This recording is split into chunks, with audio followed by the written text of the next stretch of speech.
BPSC TRE first में selected NR से DElEd candidate को लेकर आगे बात करेंगे। उससे पहले अपर मुख्य सचिव के पाठक का आज का एक वीडियो जो है वो देख लीजिए। जब आगे केस दौड़ता है ना तो बाकी लोग तो सुप्रीम कोर्ट की जजमेंट आई है तब तक तो अपॉइंटमेंट भी हो गया, ठीक है। अब जो 7 तारीख को हो रहा है उसके लिए हमें देखना है, ठीक है। वो हम लोग बीपीएससी में चर्चा हो रही है, ठीक है। Thank you.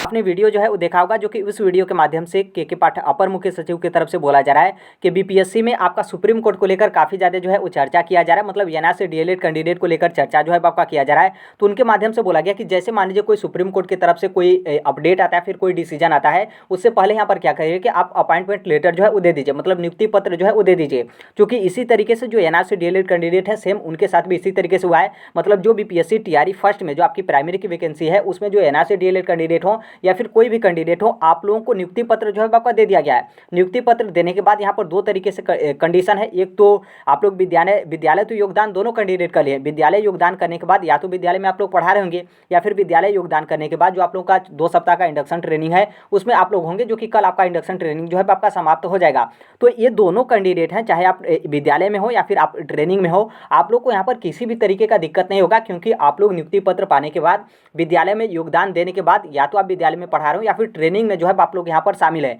तो आप यहाँ पर बिल्कुल सेफ हैं। आपको किसी भी तरीके का चिंता करने की जरूरत नहीं है। ऐसा आपके अपर मुख्य सचिव की तरफ से इस वीडियो में बोला गया है, जो कि ये वीडियो आपका आज का ही है। जो ट्रेनिंग संस्थान था तो उस ट्रेनिंग संस्थान में गए थे और उनके माध्यम से कोई अभ्यर्थियों की तरफ से पूछा गया होगा या फिर कोई अभ्यर्थी बोले होंगे कि सर इस तरीके का है, और बहुत सारे आपके अपडेट या फिर बहुत सारे न्यूज़ वगैरह दिए जा रहे हैं, फिर बहुत सारे वकील की तरफ से बोला जा रहा है या फिर बहुत सारे जो रेगुलर डीएलएड अभ्यर्थी हैं उनकी तरफ से ज्ञापन जो है आपका दिया जा रहा है, जो कि अपर मुख्य सचिव को ही ज्ञापन दिया जा रहा है कि जो डीएलएड कैंडिडेट है एनआर से डीएलएड कैंडिडेट है उनको बाहर करके फ्रेश जो रेगुलर डीएलएड कैंडिडेट है उनका रिवाइज रिजल्ट जो है बीपीएससी जारी करे और इस तरीके से कंप्लीट जो है आपकी प्राइमरी की वैकेंसी जो है आपका किया जाए। तो इस चीज़ को लेकर अपर मुख्य सचिव की तरफ से इस वीडियो के माध्यम से बोला गया। उस वीडियो में अपर मुख्य सचिव की तरफ से ये भी बोला गया कि जो आपका 7 तारीख वाला है उसमें जो है आपका विचार किया जाएगा। मतलब 7 तारीख वाले में एनआर से डीएलएड को लेकर विचार किया जाएगा, मतलब बाहर भी आपका नहीं किया गया है। और 7 तारीख का मतलब ये है कि जो आपका बीपीएससी टीआरई सेकंड है, जो कि बीपीएससी टीआरई सेकंड में जो आप सभी लोग को पता है कि 6 to 8 की वैकेंसी है, और 6 to 8 की वैकेंसी में इसमें जो एनआर से डीएलएड कैंडिडेट है वो भी इसके लिए एलिजिबल होते हैं। तो उनके तरफ से बोला गया कि इस पर जो है आपका विचार किया जाएगा। मतलब अभी भी एनआर से डीएलएड कैंडिडेट को 6 to 8 में बाहर जो है आपका नहीं किया जा रहा है और आपके एग्जाम देने से आपको वंचित जो है आपका नहीं किया जा रहा है। अभी शिक्षा विभाग उस पर जो है आपका विचार करेगी और संभवतः देखिए विचार करने का मतलब यह है कि नॉर्मल सी बात है, अब यहाँ पर समय नहीं है आप लोगों का। आज देर रात तक या फिर हो सकता है कि कल तक या फिर पूरा चांस है कि आज तक ही यहाँ पर बीपीएससी टीआरई 2 का एडमिट कार्ड जो है आपका जारी कर दिया जाएगा। तो यहाँ पर ध्यान रखिएगा कि जो एनआर से डीएलएड कैंडिडेट होंगे और आप लोगों का यहाँ पर टीआरई 2 में 6 to 8 के लिए आप यदि फॉर्म सबमिट किए होंगे और आपका यदि अभी भी पढ़ाई में मन नहीं लग रहा है, क्योंकि बहुत सारे अभ्यर्थी थे जिस तरीके से टीआरई फर्स्ट में जो आपका बीएड वाला मामला था कि प्राइमरी में उन लोग एग्जाम दिए, फिर एग्जाम देने के बाद आप लोगों का जो रिजल्ट है उससे जो है आप लोगों का बाहर कर दिया गया। तो बहुत सारे अभ्यर्थी उनके माध्यम से बोला जा रहा है कि एनआर से डीएलएड कैंडिडेट भी 6 to 8 में टीआरई वाले में आप लोग एग्जाम देंगे, फिर रिजल्ट में आप लोग को बाहर जो है आपका कर दिया जाएगा। तो देखिए ये जिनके माध्यम से बोला जा रहा है वो ठीक है, वो अपने स्थान पे बोल रहे हैं, बहुत अच्छी बात है। लेकिन आप यदि एनआर से डीएलएड कैंडिडेट हैं 6 to 8 के लिए फॉर्म अप्लाई किए होंगे तो पूरा आप यहाँ पर मन लगाकर जो है आपको यहाँ पर पढ़ाई करना है। किसी भी तरीके का जो आपका बाहर को लेकर हो या फिर अंदर को लेकर हो या फिर जो भी बीपीएससी की तरफ से बोला जा रहा है, फिर जो कुछ भी XYZ हो, उसको अभी के लिए आप लोगों को जो है इग्नोर करना है। और यहाँ पर पूरा चांस है कि आप लोग को एग्जाम में जो है वो बैठने का मौका जो है आपका दिया जाएगा। और बाद में मान लीजिए आपका रिजल्ट हो उस पर आपका कोई रोक लगे या फिर मान लीजिए, क्योंकि जो बिहार के जो एनआर से डीएलएड कैंडिडेट हैं वो आपके सुप्रीम कोर्ट में जा रहे हैं, रिव्यू पिटीशन दायर कर रहे हैं, हो सकता है कि रिव्यू पिटीशन दायर करने के बाद जो एनआर से डीएलएड कैंडिडेट है आपको वैलिड कर दिया जाए। क्योंकि जो बीएड वाले मामले को लेकर बोला जा रहा है कि बीएड वाला मामला सेम इसी तरीके से था, तो बीएड वाला मामला आपका कुछ और था, एनआर से डीएलएड का मामला जो है आपका कुछ और है। क्योंकि बीएड के पास 3 ऑप्शन थे, 3 ऑप्शन का मतलब 6 to 8 में भी ऑप्शन था और 9 to 10th में भी बीएड को ऑप्शन था। उसके अलावा जो आपका 11 to 12th होता है उसमें भी ऑप्शन होते हैं, और इसके अलावा भी आपका कुछ बीओ वगैरह की वैकेंसी होती है उसमें बीएड कैंडिडेट के पास ऑप्शन होते हैं। क्योंकि जो एनआर से डीएलएड है उसके पास यहाँ पर कोई ऑप्शन ही नहीं है, क्योंकि यदि जो 12th के बाद एनआर से डीएलएड किए हों और उनको उनको यहाँ पर प्राइमरी शिक्षक भर्ती से उत्तराखंड के संदर्भ में जो आपका सुप्रीम कोर्ट है 28 नवंबर 2023 को बाहर कर दिया जाता है। तो एनआरसी डीएलएड के पास कोई ऑप्शन ही नहीं है। तो यहाँ पर पूरा चांस है कि एनआरसी डीएलएड के पक्ष में कुछ ना कुछ आपको निर्णय देखने को मिलेगा। तो वो निर्णय आपका बाद में आएगा, लेकिन अभी जो आपका एग्जाम है तो पूरा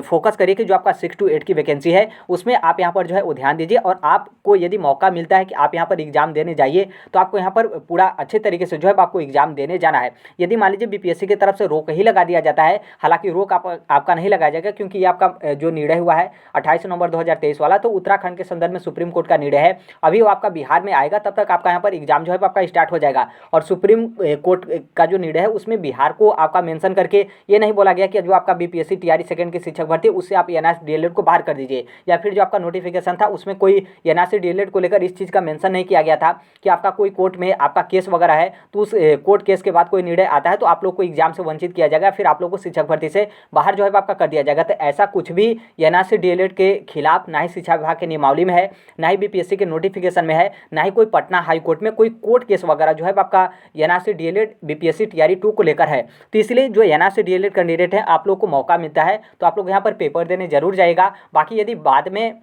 जो कुछ भी होता है, जो कुछ भी आपका निर्णय होता है, रिव्यू पिटीशन यदि मान लीजिए उसमें आपके पक्ष में फैसला नहीं आता है तो वो आपका बाद का बात है। लेकिन अभी जो आप लोगों का पेपर 7 दिसंबर 2023 से 15 दिसंबर 2023 के बीच में 6 to 8 का पेपर है, उसमें आपका प्राइमरी का भी पेपर है। बहुत सारे एनआरसी डीएलएड कैंडिडेट 6 to 8 में भी फॉर्म भरे होंगे, टीआरई सेकंड में और प्राइमरी में भी फॉर्म भरे होंगे। तो आप लोग यहाँ पर पेपर देने जो है वो जरूर जाएगा। बाकी यहाँ पर देखिए थोड़ा सा कन्फ्यूजन, मात्र थोड़ा सा कन्फ्यूजन, जो आपका बीपीएससी टीआरई फर्स्ट में जो आपका सेकेंड मेरिट लिस्ट जो कि सप्लीमेंट्री रिजल्ट है तो उसमें थोड़ा सा यहाँ पर कन्फ्यूजन है कि एनआरसी डीएलएड को लेकर यहाँ पर क्या जो है आपका किया जाएगा। और क्या में भी यहाँ पर दो तरीके का जो है आपका ऑप्शन दिख रहा है। एक तो यहाँ पर यह है कि एनआरसी डीएलएड को चांस है कि जो सेकंड मेरिट लिस्ट है उसमें यहाँ पर शामिल किया जाए, और दूसरा यहाँ पर चांस है कि चूंकि सेकंड मेरिट लिस्ट जारी अब होगा तो इससे पहले यहाँ पर क्या है कि सुप्रीम कोर्ट की तरफ से जजमेंट जो है आपका इस तरीके से दे दिया गया कि वैलिड जो एनआरसी डीएलएड कैंडिडेट है वो यहाँ पर नहीं रहेंगे। क्योंकि ये जो आपका सेकंड मेरिट लिस्ट जारी किया जाएगा तो आपका नया मेरिट लिस्ट नहीं है, बल्कि जो आपका बीपीएससी टीआरई फर्स्ट में जो आपका रिजल्ट आया था तो उसका ही यहाँ पर एक तरीके से आप समझ सकते हैं पार्ट 2 है। मतलब जो आपका इनकम्प्लीट रिजल्ट जारी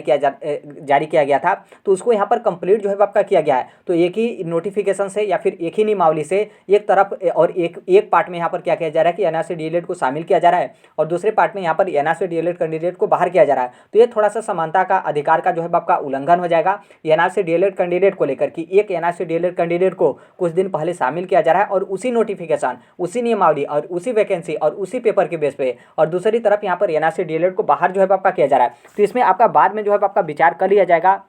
जब भी आपका सप्लीमेंट्री रिजल्ट आता है उसके बाद। लेकिन बीपीएससी टीआरई फर्स्ट में जो लोग भी योगदान देने के बाद आप लोग विद्यालय में पढ़ा रहे हैं या फिर ट्रेनिंग में हो तो आपको यहाँ पर किसी भी तरीके का चिंता करने की जरूरत नहीं है, क्योंकि जो आपका सुप्रीम कोर्ट की तरफ से जजमेंट आया है उसको शिक्षा विभाग की तरफ से बीपीएससी की तरफ से पूरा पढ़ लिया गया है। उसके बाद यहाँ पर अपर मुख्य सचिव की तरफ से इस तरीके से जो है आपका बोला गया कि किसी भी तरीके का आपका दिक्कत नहीं है। मान लीजिए कोई थर्ड पार्टी हो या फिर कोई वकील हो या फिर कोई उस तरीके का व्यक्ति हो, उनके माध्यम से बोला जाता तो आपका अलग बात है। यदि यहाँ पर आप अपर मुख्य सचिव को देखेंगे तो एक तरीके से मान सकते हैं कि शिक्षा विभाग के सर्वे सर्वा एक तरीके से वही है, तो उनके माध्यम से जब इस तरीके से बोला जा रहा है तो यहाँ पर 100% आप समझ सकते हैं कि एनआरसी डीएलएड जो सिलेक्टेड कैंडिडेट हैं प्राइमरी में जो लोग आप लोग यहाँ पर योगदान कर लिए हैं तो आपको यहाँ पर किसी भी तरीके का नहीं है, दिक्कत नहीं है, बिल्कुल आप यहाँ पर जो है वो सेफ हैं। तो अभी के लिए यही अपडेट है। बाकी जैसे भी जो कोई भी अपडेट आएगा वो हम इस platform right to education Sonbhadra पर शेयर कर देंगे। तो अभी तक आप सब्सक्राइब नहीं किए होंगे तो इस प्लेटफॉर्म को सब्सक्राइब करते हुए बेल आइकन को प्रेस जो है वो जरूर करिएगा। जैसे भी अपडेट आता है हर एक चीज़ यहाँ पर शेयर जो है आपका कर दिया जाता है।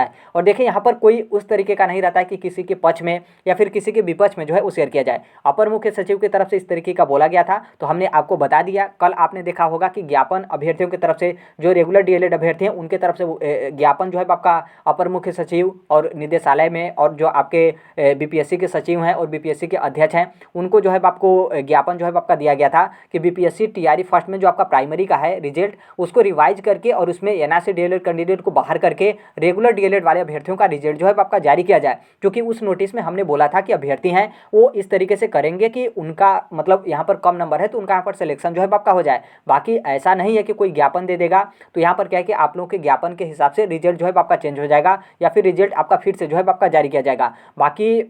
अभी देखिएगा कुछ दिन के बाद आपको कोर्ट केस वगैरह भी जो है आपको पटना हाई कोर्ट में देखने को मिलेगा कि जो सुप्रीम कोर्ट का ऑर्डर है उस ऑर्डर को लेकर पटना हाई कोर्ट में भी जो है आपको चैलेंज जो है आपका किया जाएगा। तो आप लोग इसके लिए भी तैयार रहिएगा। बाकी बिल्कुल आप यहाँ पर सेफ हैं, किसी भी तरीके का जो है आपका दिक्कत नहीं है। तो अभी के लिए यही अपडेट है, बाकी मिलते हैं अगले नेक्स्ट वीडियो में। तब तक के लिए thank you, bye bye, take care, all the best. Thank you for listening, God bless you all, thank you.